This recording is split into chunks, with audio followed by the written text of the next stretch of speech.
Dados ngeten nggih, yang diceritakan Bu Sriani tadi lupa karena kecelakaan niku salah nggih. Niki dora kecelakaan nggih sering lupa kok. Alhamdulillah. Lupa itu berkah. Kalau sampai inget terus masa lalu, eling diutang, wah malah ra bahagia. Eling bojomu tahu darani sampean macam-macam terus baliknya itu bisa trauma semua orang kalau nggak punya lupa itu bisa apa? Trauma semua. Pemenang eling mantan terus malah rusak kabeh. Jadi lupa itu bagian dari berkah. Ya lupa itu bagian dari apa? Berkah. Makanya ada al-insan makhlul khotok wanisya. Jadi manusia itu tempat lupa. Jadi kalau nggak lupa malah apa? Malah bahaya. Itu ada seorang suami istri nggak lupa terus. Harusnya saya tidak dapat kamu. Dulu mantan saya lebih tampan. Yang suaminya bilang harusnya saya sudah dapat kamu. Mantan saya lebih cantik. Itu bahaya. Itu orang nggak. Itu gara-gara nggak apa? Nggak lupa. Jadi maka bahagialah bangsa yang sering lupa. Loh coba kalau nggak lupa itu repot. Coba kalau Indonesia tuh orang Indonesia ingat kalau negara ini punya utang banyak, bahagia enggak? Berkahnya lupa ya sudah baik-baik saja. Mulai zaman awal ada Indonesia sampai sekarang utang banyak ya baik-baik saja. Saking banyaknya rahmatnya Allah Subhanahu wa ta'ala. Jadi gini Bu Sriani ya, ada ijazah ini sekaligus saya ijazahkan jenengan. Ibadah itu mulai dulu dari kita, apapun benarnya menurut fikih sebetulnya tidak pernah ideal menurut Allah Subhanahu wa ta'ala. Meskipun secara fikih kita benar. Karena pasti ada hal-hal yang kita tidak benar. Makanya doa Nabi yang sering diajarkan ke kita itu apa? Ya Allah, jika saya tidak layak mendapat rahmat Engkau, maka rahmat Engkau yang layak mendapatkan kita. Sama tahu semut. Semut itu kalau jatuh di jurang atau keledai. Mergo aina lagi duwe napa? Keledai. Badhe dilelang gitu. Misalnya gini, ada keledai atau kambing kecil jatuh di jurang yang curam, bisa naik enggak? Enggak. Tapi kalau dia bilang enggak mungkin ke atas, itu bohong, ya bodoh. Berkahnya orang lain atau ditolong tim SAR atau sekarang damkar ya, pemadam kebakaran. Nyatanya selamat. Banyak kan cerita di TV-TV itu sapi jatuh ke sumur kedalaman 15 meter. Akhirnya selamat apa enggak? Karena dia apa karena ditolong? Nah, hubungan kita dengan Allah seperti itu Bu Sriani. Mungkin amal kita tidak ideal, tidak benar, tapi rahmat Allah yang akan menolong kita. Makanya doanya itu ya Allahumma illam akun ahlan an ablugha rahmataka farahmatuka ahlun an tablughani.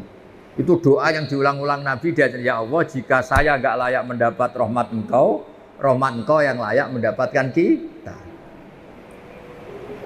Ya coba kayak Bu Lilis, pernah enggak misalnya kecilnya minta jadi muslimah? Enggak pernah kan?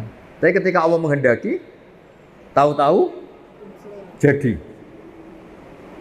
Aku yakin Neng Aina kecilnya ini kan anaknya Kiai, enggak pernah ingin jadi dokter. Bayangkan ya jadi Neng, jadi Kiai, sing so ngongkon-ngongkon apalah pokoknya ya. Gitu. Tapi nyatanya Allah menghendaki jadi apa?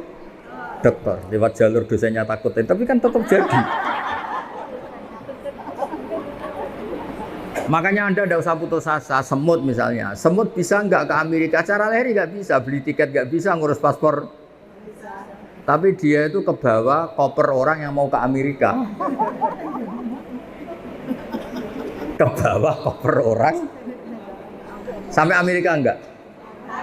Nah makanya Anda jangan pernah putus asa. Kita ini punya Tuhan yang Rahman Rahim. Mungkin amal kita tidak cukup untuk mendapat surga, tapi rahmat Allah menjadi kita cukup untuk mendapat surga. Makanya di akidah kita apa? Mlebu swarga itu mergo fadhole Allah Subhanahu wa ta'ala. Jadi masuk surga itu karena rahmatnya Allah. Terus yang terakhir itu ada analogi bagus. Ada orang Bani Israel itu ibadah.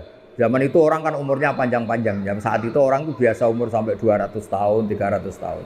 Dia tuh nggak pernah maksiat nih. Ibadah terus nggak pernah maksiat. Dia nggak pernah marah sama orang, ngamuk kiai. Saya ini kan tamu disuruh-suruh, nggak pernah salah. Orang nggak pernah salah.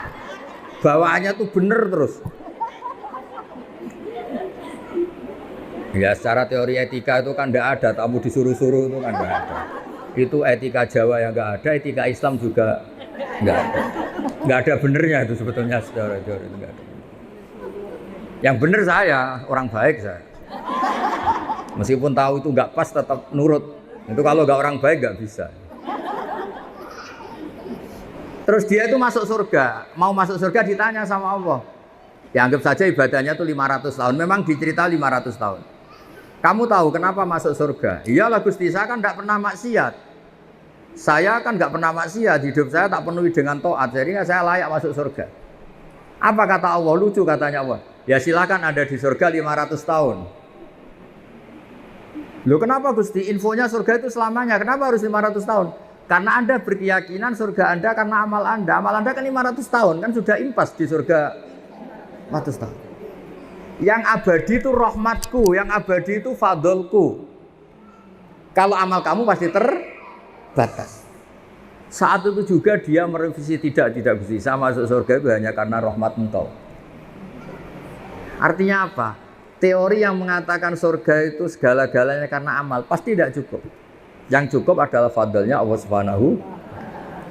Coba misalnya jenengan seperti ini ngaji, kan kata jenengan baik. Coba sekarang tanyakan suami Anda yang mungkin sekarang baru nyari Anda. Dasar bojo keluyuran.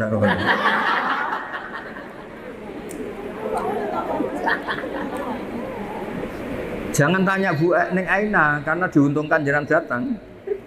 Terus kayak bunyai tenan keren. Tanyakan anak kamu yang mungkin sekarang berharap Anda bikinkan mie. Terus tak tanya, ibu kamu kemana? Bilangnya ngaji apa keluyuran? Ngaji. Terus dia tanya, baik apa enggak? Baik apa? Saya terlantar. Jadi ada sisi baik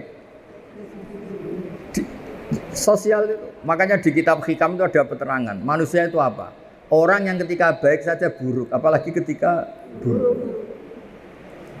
Misalnya jenengan punya toko laris manis. Prestasi apa Anda? Tanya toko sebelah.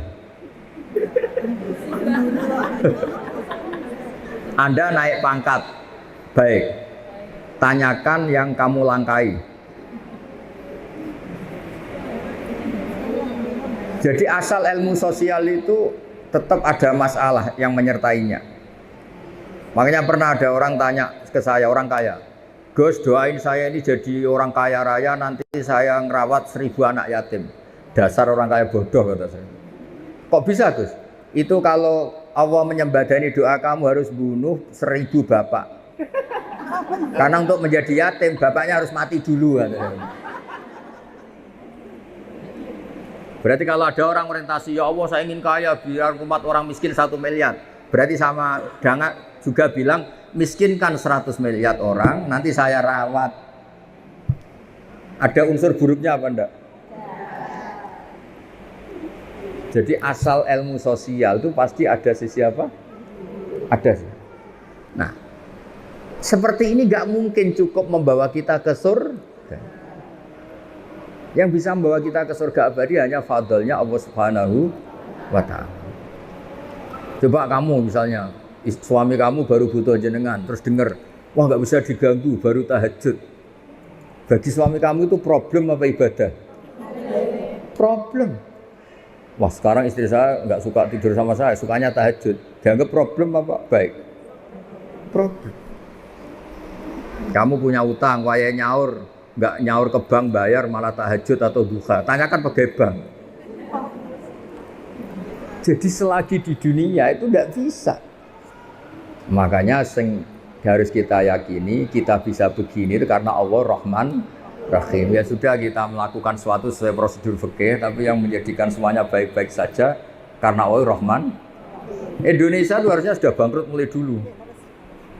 Dijajah bareng latihan bernegara ya gini sampai gini. Tapi berkatnya Allah Rahman Rahim ya baik-baik jajah.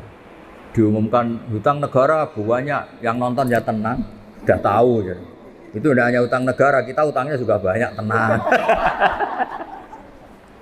Sehingga kita jadi bangsa yang kuat. Itu ya kabeh fadhole Allah Subhanahu. Ya jadi jelas ya tadi orang itu yakin ibadahnya yang menjadikan masuk dia surga. Terus sama Allah, ya sudah kamu di surga tapi 200 tahun saja, 500 tahun saja. Kenapa Gusti? Katanya surga selamanya. Karena amal kamu terbatas, sehingga pahalanya juga harus terbatas. terbatas. Yang tidak terbatas itu fadl saya, rahmat